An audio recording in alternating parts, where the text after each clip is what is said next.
Até aqui nós tratamos dos conceitos básicos da macroeconomia, observamos elementos da evolução da economia global e características do seu momento presente, quais são os países mais importantes em termos de consumo, de investimento, em termos da produção industrial, em termos da produção agrícola. Discutimos um pouco as oscilações do nível de atividades e nós vamos seguir nessa dinâmica, trabalhando alguns conceitos e aplicando esses conceitos à compreensão dos fenômenos contemporâneos. Nesse momento particular, a pandemia nos coloca numa grande encruzilhada, provavelmente numa das maiores crises econômicas da história.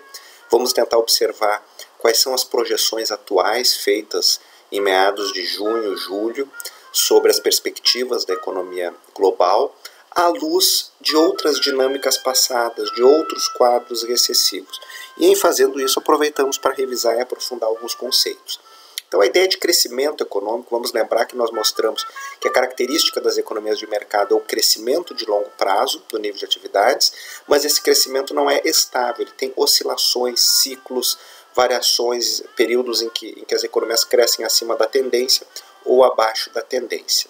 A discussão específica do crescimento do PIB, da ampliação da produção de bens e serviços ao longo do tempo, passa pelo maior acesso aos recursos, aos fatores de produção, os recursos que são mobilizados para produzir, muito sinteticamente, num nível muito amplo de abstração. Nós temos os recursos da natureza, nós temos o trabalho humano e nós temos o capital.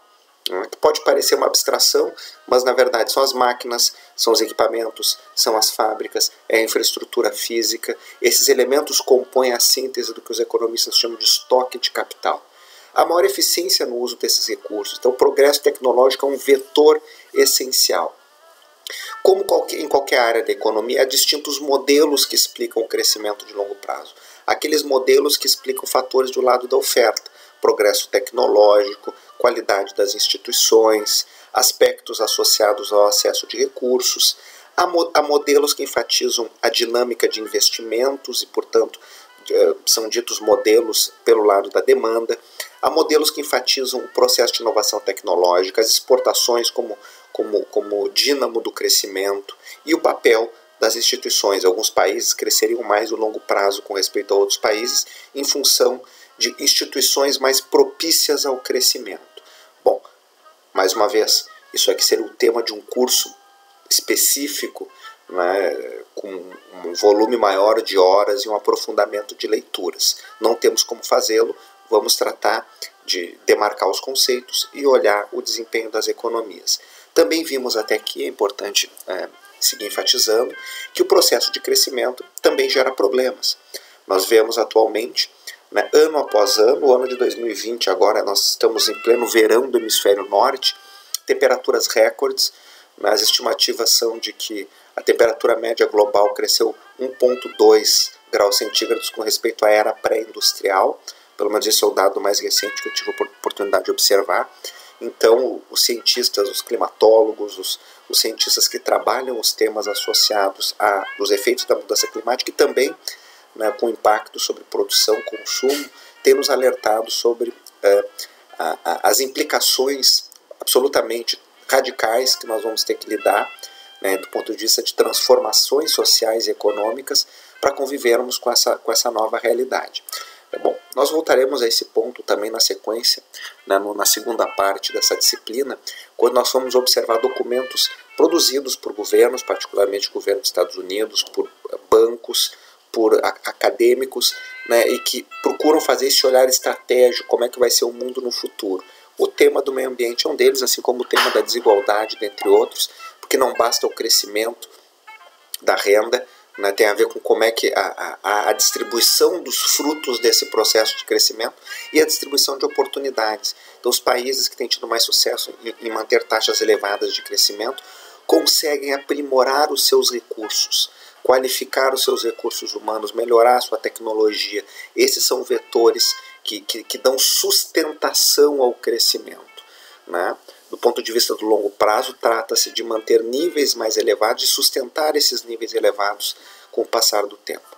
Bom, demarcamos esses aspectos, vamos agora para uma espécie de estudo de caso, mas é um olhar sobre um estudo recente do Banco Mundial, de um dos documentos que nós havíamos destacado lá no início de análise de conjuntura, o Global Economic Prospects, né, agora de junho, né, então bastante recente, que é um primeiro olhar mais sistemático do Banco Mundial sobre os efeitos da pandemia. E recentemente, no ano 2000, o Banco Mundial lançou alguns estudos sobre produtividade, alguns estudos sobre recessões ao longo do tempo, estudos sobre os ciclos de liquidez e de endividamento. Então essas pesquisas estão informando os trabalhos mais recentes sobre a pandemia.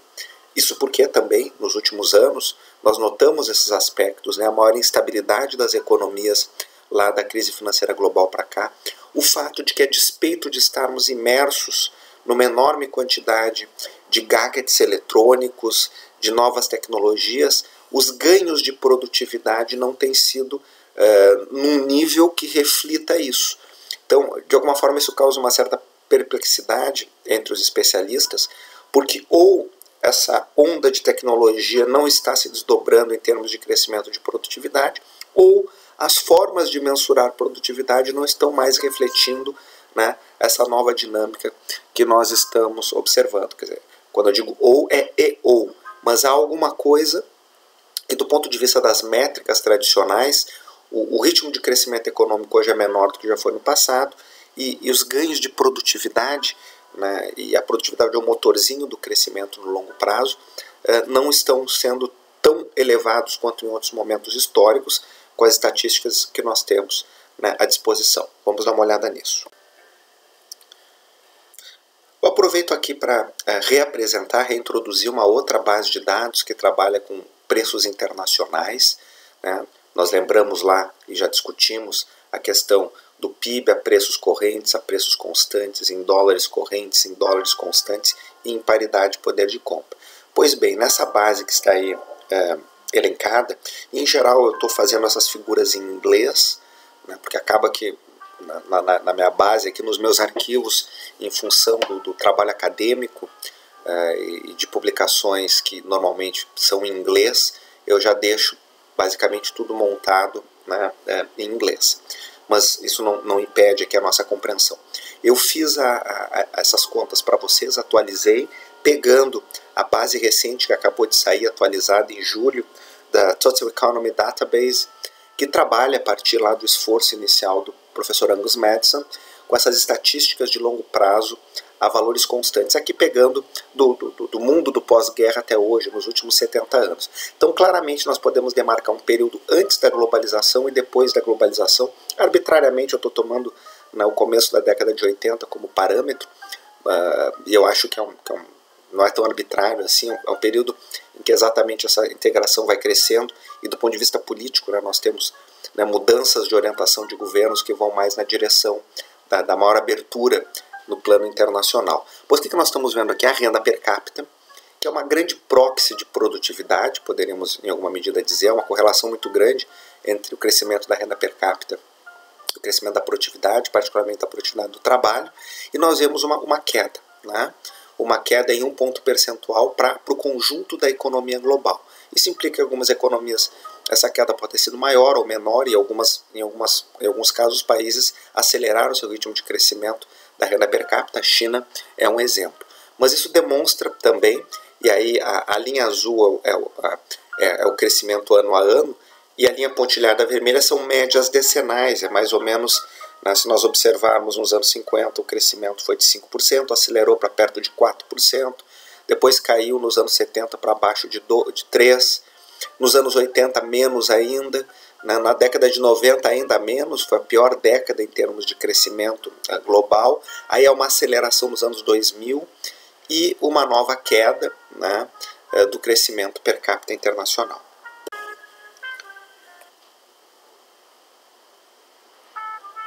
Esse é o estudo que eu comentei, né, que trata de um conjunto inicial de análises, né, porque os desdobramentos completos dos efeitos econômicos da pandemia nós vamos saber mais adiante. Nós estamos no meio desta pandemia. Ela ainda não está resolvida. Em alguns países a situação sanitária de saúde melhorou bastante, Em outros países a situação está ainda sem controle, há uma grande expectativa em torno, né, do surgimento de vacinas eficientes que possam garantir a retomada. Nós vamos seguir tratando da questão da pandemia, né, nós não encerraremos aqui. Aqui é um olhar numa perspectiva de longo prazo, mas lembrando que há características muito peculiares da atual crise, que não é uma crise econômica, tem desdobramentos econômicos de uma pandemia, que nunca antes nós tivemos tantos países tão rapidamente, né, produzindo esses processos de distanciamento, de isolamento social, que implicaram em uma dinâmica de diminuição abrupta da produção, diminuição abrupta das vendas, particularmente porque os setores de serviços, que representam na média aí, mais de 60% do PIB na maior parte dos países, pelo lado da demanda, esse processo foi muito rápido e muito disseminado. Então há uma espécie de choque de oferta e de demanda simultaneamente, com grande intensidade, fazendo com que os indicadores, os mais diversos, desabem rapidamente. Aqueles países que já lograram algum sucesso em controlar a pandemia, pelo menos a primeira onda, né, há todo esse temor da segunda onda, né, que já tem algumas evidências, né, conseguiram também recuperar o seu nível de atividades com alguma velocidade. É o caso dos países da Ásia, é o caso da China, por exemplo.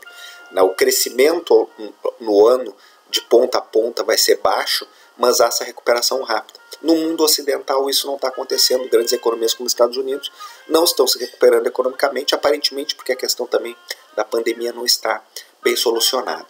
O que esse exercício que eu vou mostrar agora, que é uma parte dos resultados do último Global Economic Prospects, é um olhar sobre as projeções atuais de impactos em termos de variação de produto em 2020, numa perspectiva de longo prazo, olhando outras recessões, outras crises que tiveram outras características também com o passar do tempo. Vamos ver as estimativas e projeções do Banco Mundial. Começando com a citação aqui tanto do Kenneth Rogoff, né, que é um macroeconomista muito reconhecido e que sugere, né, que pelo menos no curto prazo o colapso, e essa acho que é uma boa palavra, né, em curso, talvez seja o maior, se não o maior, um dos maiores dos últimos 150 anos. Ele está pensando no caso dos Estados Unidos, certamente, mas na economia global também.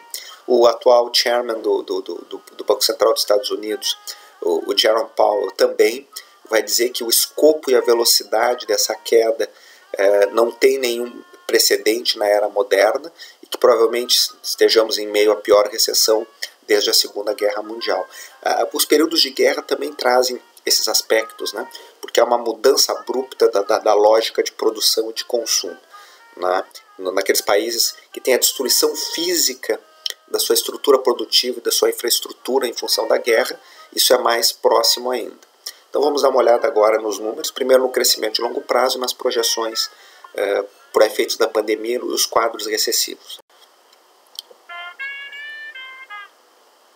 Do ponto de vista metodológico, isso é sempre importante, né? Os estudos têm que definir claramente os seus conceitos e os métodos de análise. Por exemplo, esse estudo quer estudar recessões, e recessões globais. Como é que nós podemos definir uma recessão? Então existe uma longa literatura sobre isso. Lembrando que a recessão é uma fase do ciclo, né? A economia vai subindo, vai descendo. A recessão quando ela está naquela trajetória de queda. Nesse estudo em particular, eles vão definir a recessão global olhando para dois elementos. Um elemento estatístico, que é observar um declínio no crescimento do PIB per capita global, né?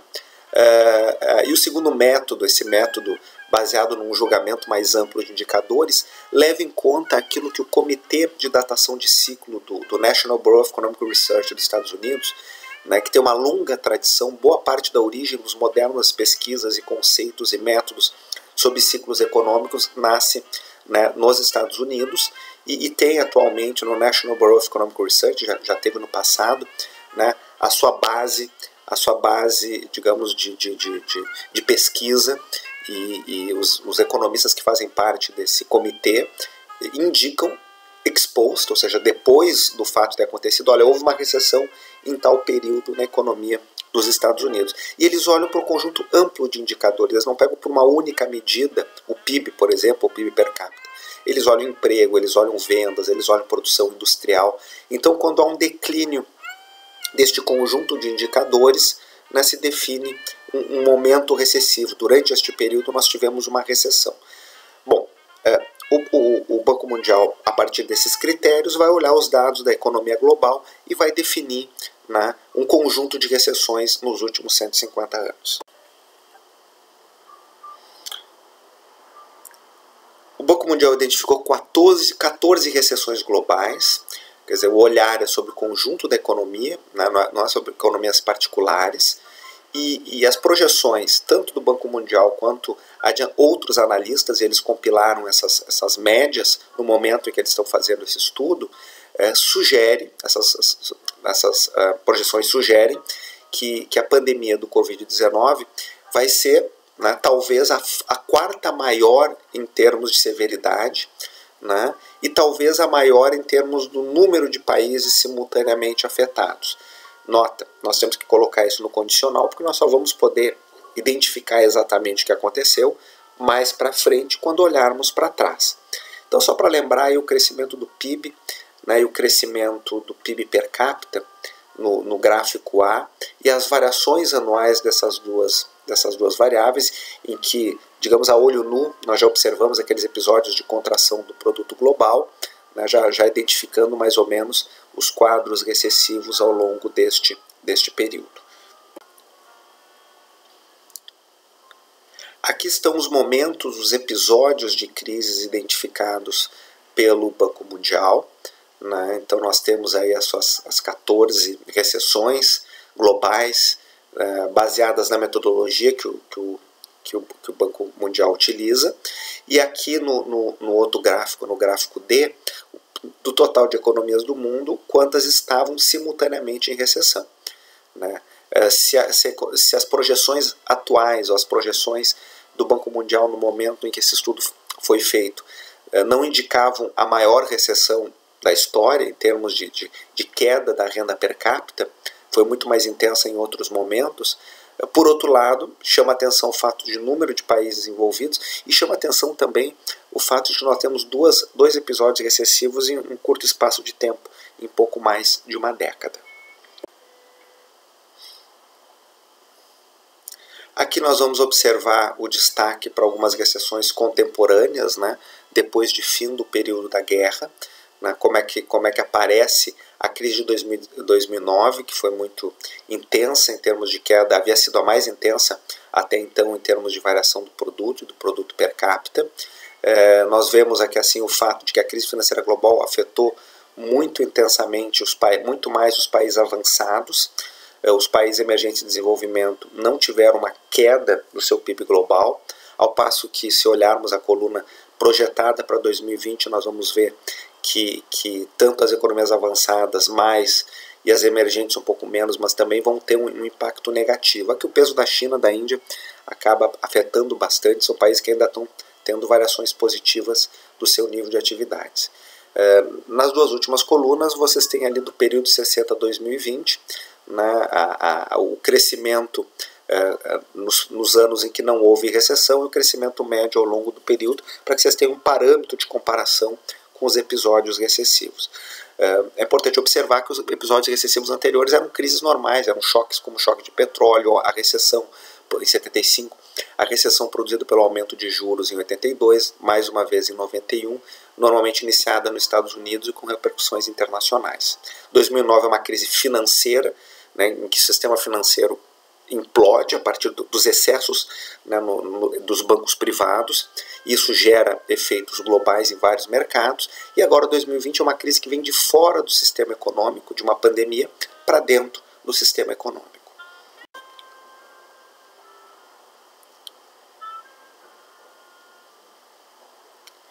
O destaque aqui por regiões é observar que a América Latina emerge uma vez mais como a região mais problemática em termos de contração do produto.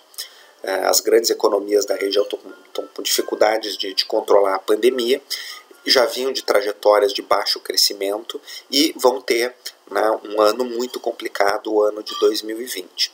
Mas também observando o crescimento médio nos anos sem recessão e mesmo no período completo de 60 a 2020, nós vamos observar um baixo crescimento comparativamente, por exemplo, ao leste asiático. Nós já vimos esses dados, né, a partir dos dados do Banco Mundial, não exatamente, eu fiz as contas para vocês, mostrando a renda per capita média de 61 em diante, olhando o desvio em torno dessa média, o desvio padrão, mostrando a maior volatilidade na América Latina, particularmente dos anos 80 para cá. Então, as projeções do FMI, assim como outras projeções, sinalizam um quadro particularmente grave em 2020, com projeções para o ano que vem também, né, de uma recuperação potencialmente mais frágil para a América Latina como um todo. Em síntese, né, nós temos os seguintes destaques desse estudo do Banco Mundial, que é a segunda grande recessão em pouco mais de uma década, é a maior, mais profunda recessão desde a Segunda Guerra Mundial, e uma elevada sincronização, né, com praticamente todas as economias do mundo, 90% das economias, né, com uma queda simultaneamente. Então são características deste momento que nós estamos vivendo. Aqui algumas comparações, né, entre a crise de 2009, né, a crise de 2020 e a mediana, né, quando nós observamos 75, 82, 91. Então, o período pós-guerra. O que é isso? O T é o momento da crise. Né? Tudo aquilo que é antes são os períodos anteriores à crise. Né? Nós temos dados aqui para períodos anteriores, para as variáveis que nós queremos, né, para olhar como é que era a trajetória dessas variáveis antes da crise e a recuperação a partir de então.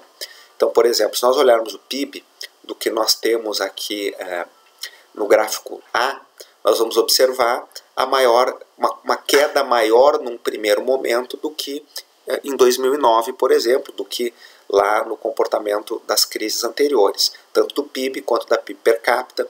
As vendas no varejo, né, que é uma variável importante, consumidor lá na ponta, indo no supermercado, indo nas lojas, essa queda mais intensa.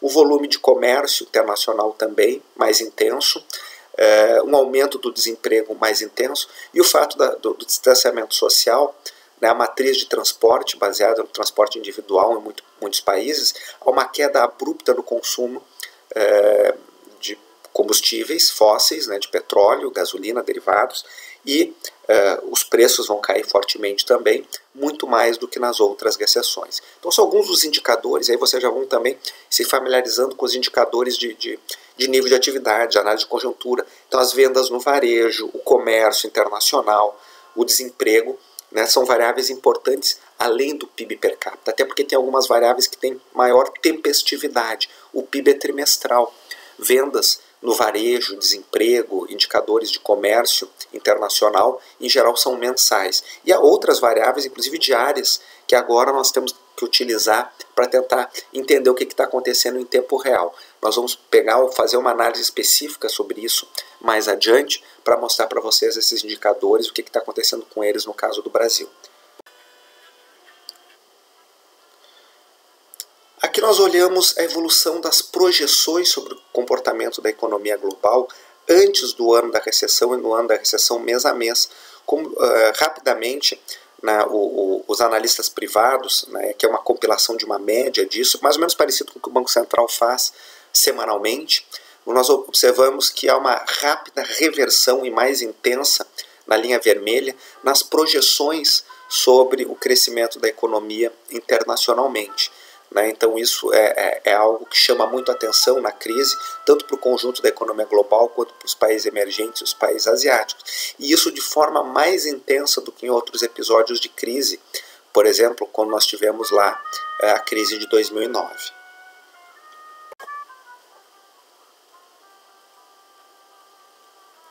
Aqui é para mostrar no gráfico D como há uma revisão para baixo das estimativas, né, para 2020, observando ali em 2009, quando você estava olhando para 2020 agora, em 2020, né, então nós temos aqui uma rápida reversão de expectativas, né, tanto do ponto de vista do conjunto da economia, quanto à dispersão dessas projeções internacionalmente, mês a mês, a uma deterioração dessas expectativas. E há alguns indicadores que são produzidos de incerteza do ambiente econômico global. Quanto maior esse indicador, maior a incerteza. Há distintas metodologias para calcular isso, mas para todas as variáveis que nós olhamos, né, nós vamos observar que esta crise é aquela que está gerando maior incerteza frente ao comportamento futuro. E isso vai paralisando as tomadas de decisões diversas. Vou trocar de carro, vou construir uma nova fábrica, os planos de investimento de consumo vão sendo revistos, né, e isso gera um efeito recessivo para o conjunto da economia. Então, em síntese, nós estamos vivendo uma situação que em pouco mais de uma década, duas grandes crises. Esses efeitos são extremamente disseminados. Em alguns casos a recuperação é rápida, em outros não. Então nós estamos vendo aí capacidades diferenciadas de enfrentamento da crise sanitária. A tendência, como nós vamos explorar ao longo dessas próximas aulas, é que talvez algumas questões prévias, como a desglobalização e as tensões geopolíticas, de novo, em outros momentos históricos isso já aconteceu também, possam se agravar. Aqui nós estamos entrando num terreno mais de projeção, de especulação. Nós só vamos saber disso no futuro. Ninguém tem como prever o futuro claramente, mas algumas tendências vão ganhando força, isso já é evidente. Porém, a própria crise vai nos forçando a redesenhar políticas, estratégias e a utilizar as ferramentas que nós já temos para enfrentar os problemas que surgem. Podemos imaginar tanto a organização do trabalho, com o home office, a organização da educação. Bom, isso gera efeitos assimétricos também. Há países em que isso está mais desenvolvido, outros menos. A infraestrutura de internet melhor ou pior. As diferenças dentro dos países. Então os problemas tendem a se agravar, mas nós temos algumas ferramentas para enfrentar esses problemas. A questão é, alguns países estão sendo mais eficientes do que outros no enfrentamento destes desafios. É isso que nós vamos explorar ao longo dos nossos próximos encontros.